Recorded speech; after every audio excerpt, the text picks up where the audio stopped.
là. Seigneur, manifeste-toi parmi ton peuple. Ouvre-nous la compréhension spirituelle. Ouvre-nous l'esprit, Seigneur, afin que nous puissions comprendre la parole qui sera enseignée ici aujourd'hui. Nous voulons que tu commences avec tous ces guides du début jusqu'à la fin, Père Céleste. Nous voulons que tu restes avec les frères et sœurs qui sont à tour des routes. Assiste-les afin qu'ils puissent rejoindre à nous et qu'ensemble nous puissions te servir, afin qu'ensemble nous puissions t'adorer. Dans le nom précieux de ton Fils, Jésus-Christ de Nazareth, Seigneur et Sauveur de nos âmes, nous t'avons ainsi prié. Amen. Comme nous sommes encore debout, nous allons considérer l'Écriture. Nous sommes en train de continuer avec notre sujet sur les mariages. Nous allons lire dans Genèse chapitre 2. Nous allons commencer à partir du verset 21. Nous lirons jusqu'au verset 25. Genèse chapitre 2 depuis le verset 21. Alors l'Éternel Dieu fit tomber un profond sommeil sur l'homme qui s'endormit. Il prit une de ses côtes et referma la chair à sa place. L'Éternel Dieu forma une femme de la côte qu'il avait prise de l'homme.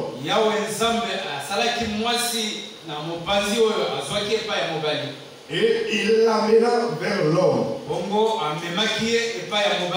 Et l'homme dit, voici cette fois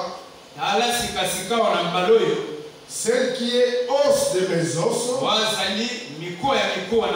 et chair de ma chair. On l'appellera femme parce qu'elle a été prise de l'homme. C'est pourquoi l'homme quittera son père et sa mère et s'attachera à sa femme et ils deviendront une seule chair. Au verset 25, l'homme et sa femme étaient tous deux nus et ils n'en avaient point honte. Nous pouvons nous asseoir. Que Dieu bénisse la lecture de sa parole. Nous sommes en train de poursuivre avec notre étude sur le mariage. Une étude très importante parce qu'elle est mal comprise aussi par beaucoup de gens. Nous voulons l'étudier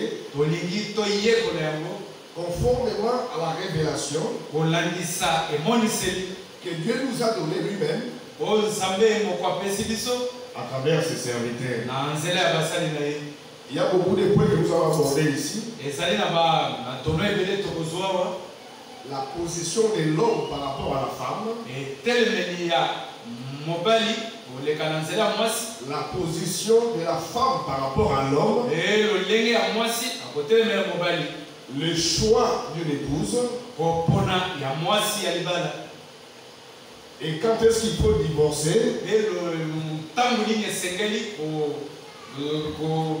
Nous allons aborder tous ces sujets-là à la lumière de la parole de Dieu. Le mariage et le remariage,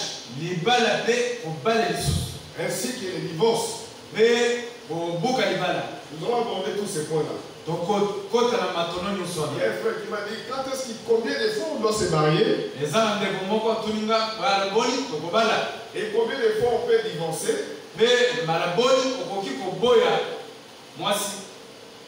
Ce sont les questions que nous allons aussi aborder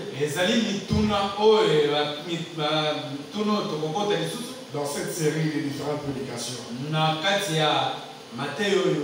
Alors que le Seigneur vous bénisse, vous qui avez la chance d'écouter ça.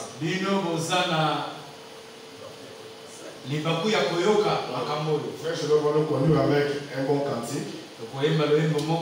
Nous allons chanter avant d'écouter la parole.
Le Seigneur a ses enfants.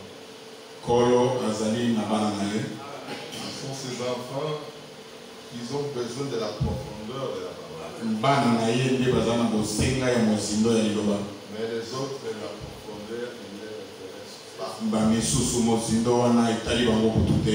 Le mercredi, nous avions introduit. Nous avions montré comment l'homme a été créé.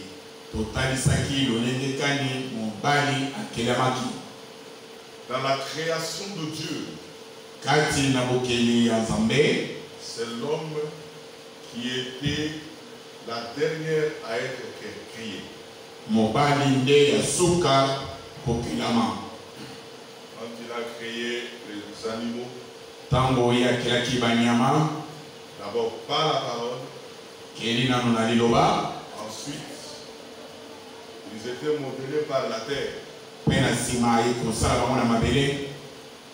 Et il n'y avait pas de pluie. Il n'y avait pas de pluie. Au commencement. Mais on dit tout simplement que la terre a été couverte de la rosée.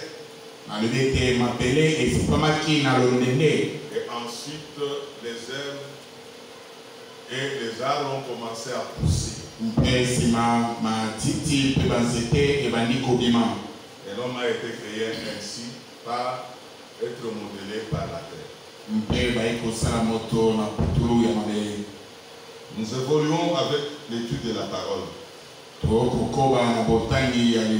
Les frères nous a lu le chapitre 2 à partir du verset 21.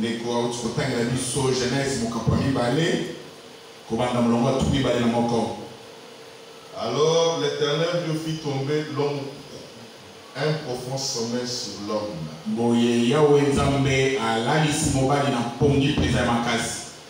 Il s'endormit et il prit une de ses côtes et referma la chair. L'Éternel Dieu forma une femme de la côte qu'il avait prise de l'homme.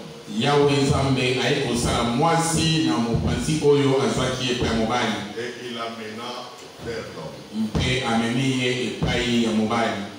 Nous avions montré que Dieu ne pouvait pas donner l'animal à l'homme. Parce qu'il avait prononcé depuis le 18e verset qu'il n'est pas bon que l'homme soit seul.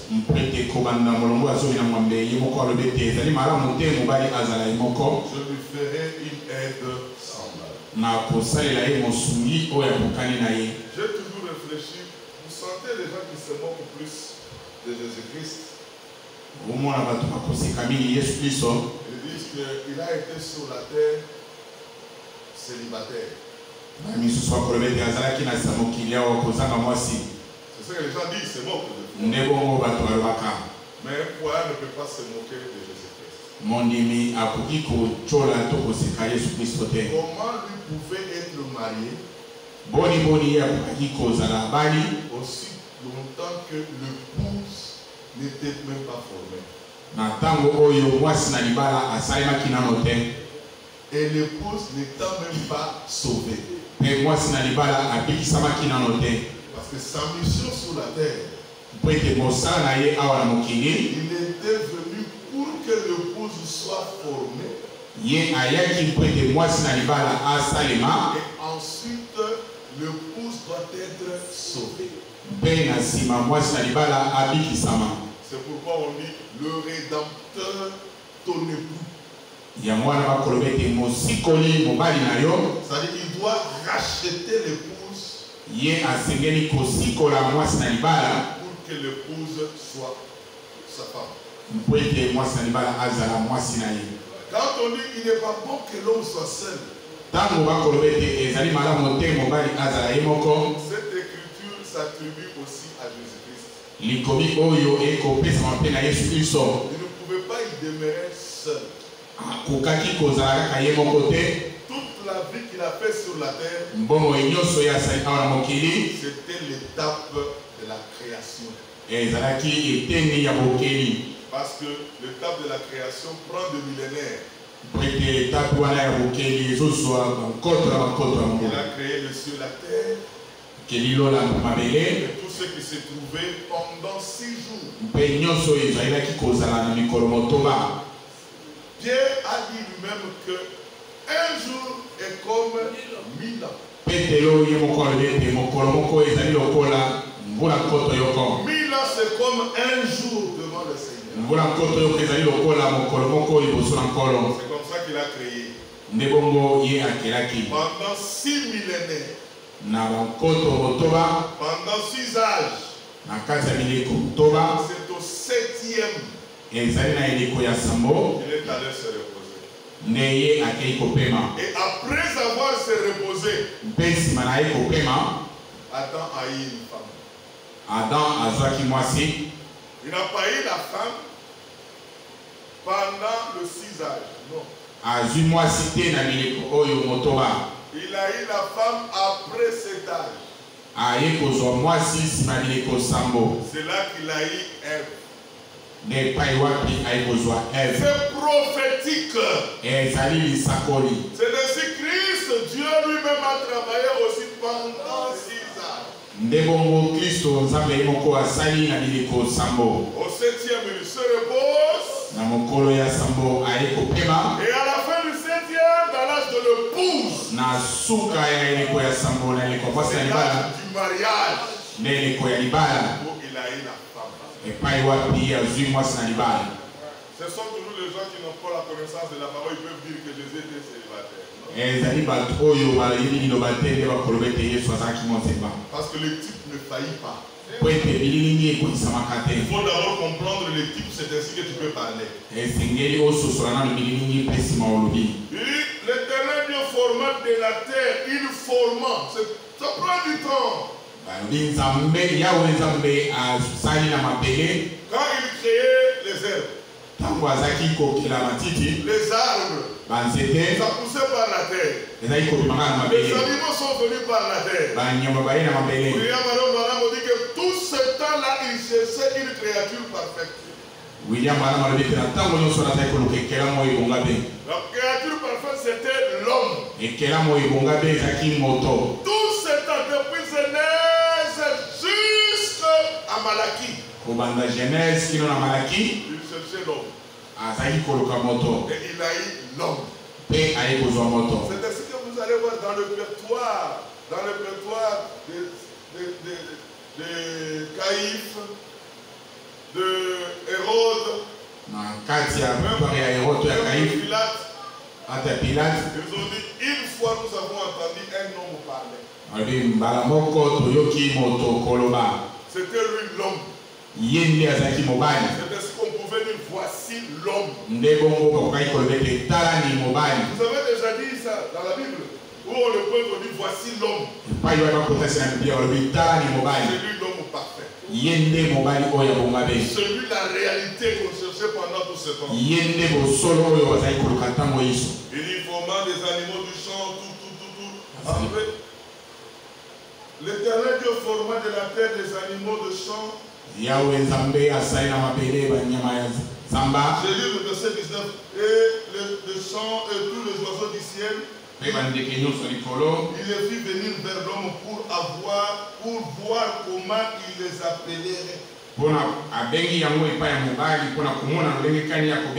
Et comment tout être vivant portait le nom que lui donnerait l'homme.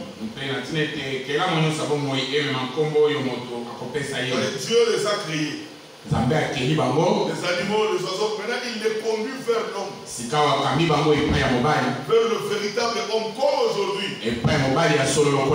Toutes les dénominations que vous voyez ici, ce sont des animaux et des oiseaux. Tout se passe devant lui. Il commence à les nommer, cité, Bethel, charismatique, protestant, catholique. Ce sont des animaux. C'est ça qu'il dit. Ce sont des animaux. Pourquoi? Je vais vous dire pourquoi ce sont des animaux. Parce que eux tous n'ont pas reçu le souffle de vie. Il n'y a qu'Adam seul qui l'a soufflé dans ses narines. C'est lui qui était devenu une âme. Et l'homme qui n'a pas le souffle de vie, c'est un animal. C'est pourquoi le groupe de prière tel que vous le voyez là, les pentecôtistes, les méthodistes, les catholiques, les presbytères, tous ces animaux.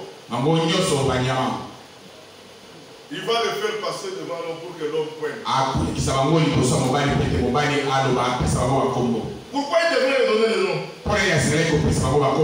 C'était des animaux, des êtres sans vie. Quand tous sont défilés devant lui, on dit que tous les animaux de champ, mais pour l'homme, il ne trouva point d'aide semblable à lui. Oui, l'église catholique, le protestant, il a regardé qu'il ne pouvait pas voir quelle est l'église qui est semblable à lui. Parce que l'église doit être parole de sa parole et l'esprit de son esprit. Alors l'Éternel Dieu fit tomber l'homme du sommeil. L'Éternel Dieu fit tomber Jésus du sommeil à la croix. Parce qu'il a expié à la croix, c'était le sommeil. C'était une mort temporaire. Comme vous, quand vous mourrez maintenant, c'est la mort temporaire. Vous vous reposez. Lui aussi était dans une mort temporaire. Dans l'objectif de l'opérer pour que l'épouse sorte. Celui d'Adam, il avait pris la coche pour former la chair et le placer à sa place. Et la femme est tirée de l'homme. Naturellement, l'homme c'est la création originale. Et la femme est venue de l'homme, c'est un dérivé. Elle est dérivée de l'homme. Différemment des animaux, parce que Dieu créait les animaux mâles et femelles. Mais chez les hommes, il a créé d'abord le mâle. Ensuite, le mâle là, la femme était en lui. Il a plongé l'homme du sommeil pour tirer la femme. Il a fait du côte de l'homme. Et il a mis à côté. De même que Christ aussi à la croix de Golgotha dans un profond sommeil. Il a été percé ici par un javelot. Les os n'étaient pas brisés. Mais l'eau a coulé. Ensuite le sang. L'eau, ça symbolisait la justification. Et ensuite le sang, c'est la sanctification. Et c'est là que la femme a été formée. Il a été formé de l'eau et de l'esprit. De l'eau et du sang. Ensuite, pour qu'il soit maintenant implanté, établi, le Saint-Esprit est venu. C'est toujours les trois étapes. Il y a eu la justification. Il y a eu la sanctification. Ensuite le baptême du Saint-Esprit. C'est comme si on avait vu la femme debout, l'église, le jour de la Pentecôte, qui était la deuxième Ève pour le second Adam, qui était Christ. Amen. Et quand on a regardé Ève, c'était la parole de sa parole. Et l'esprit de son esprit. Mais celui qui était le type, il était os de ses os et chair de sa chair. L'Éternel forma une femme de la côte qu'il avait prise de l'homme. Et il l'amena vers l'homme. Et l'homme dit, voici cette fois celle qui est os de mes os. Et chair de ma chair. On l'appellera femme. En hébreu, on a dit, on l'appellera Isha. Isha, femme. Mais l'homme, lui, c'est Ish. Le responsable. Le chef. Amen. On l'appellera femme qu'elle a été prise de l'homme. Là, la femme était devant l'homme. C'est l'homme qui l'a dit, voici cette fois-ci, celle qui est os de mes os. Le mercredi, je vous ai dit que ce n'est pas de ça qui fait la monogamie. Non. Parce que je vous ai donné les Écritures, par exemple dans Genèse 29. Vous allez voir, on parle de Jacob. Jacob a parlé, on l'a pointé par Laban. Laban, qu'est-ce que Laban lui avait dit? Genèse 29, 14. Il lui a dit, toi tu es ma chair, tu es mes os. C'est-à-dire tu es mon semblable, tu es mon frère.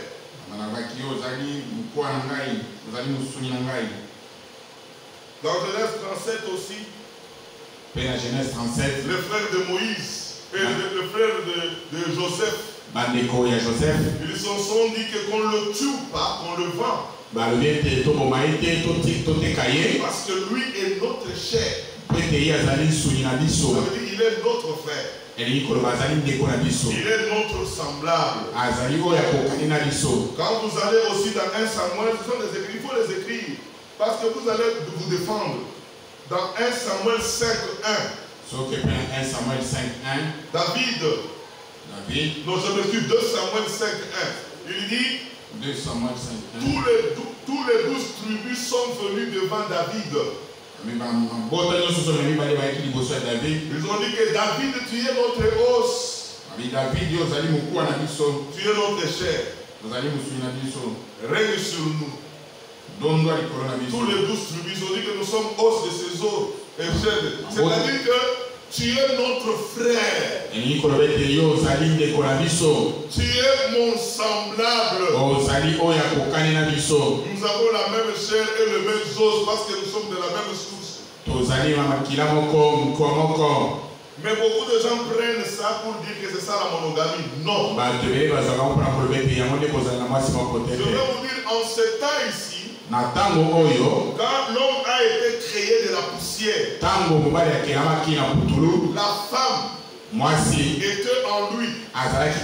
C'était encore au commencement de la création. Alléluia. C'était au commencement de la création. Alors là, quand on les a séparés, c'est-à-dire on a tiré la femme de l'homme. Et quand la femme est venue devant l'homme, l'homme a dit, voici cette qui est chair de ma chair et os de mes os.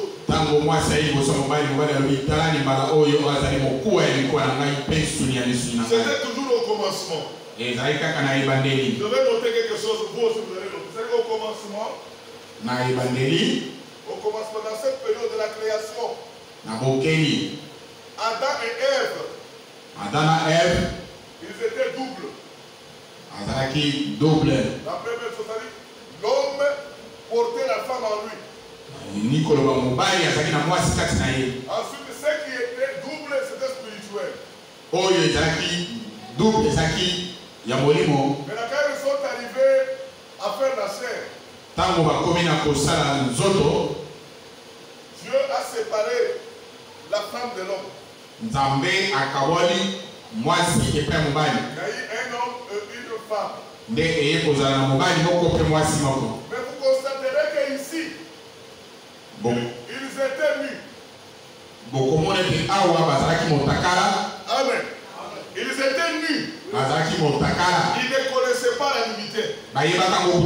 Ils étaient voilés encore de la gloire du Seigneur. On va les découvrir tout à l'heure. Lisons l'écriture, continuons. Il dit quoi ici?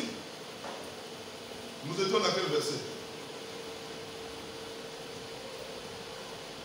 Là où le frère nous a dit, c'est chapitre 2, 21. Regardez. Ça. Maintenant, verset 23. Il dit, l'homme dit que voici cette fois-ci celle qui est os de mes os, chair de ma chair. On l'appellera femme parce qu'elle a été prise de l'homme. C'est pourquoi l'homme quittera son père et sa mère, s'attachera à sa femme et ils deviendront une seule chair. Verset 25, l'homme et sa femme étaient tous deux nus. Il n'avait point honte. Il se promenait nu sans honte. Maintenant, le verset 24 ici, Allons dans Ephésiens 5. Regardez. Ephésiens 5. Parce qu'on ne sait pourquoi l'homme quittera son père et sa mère, les deux deviendront une seule chair. Dans Ephésiens 5, qu'est-ce que l'Écriture nous dit?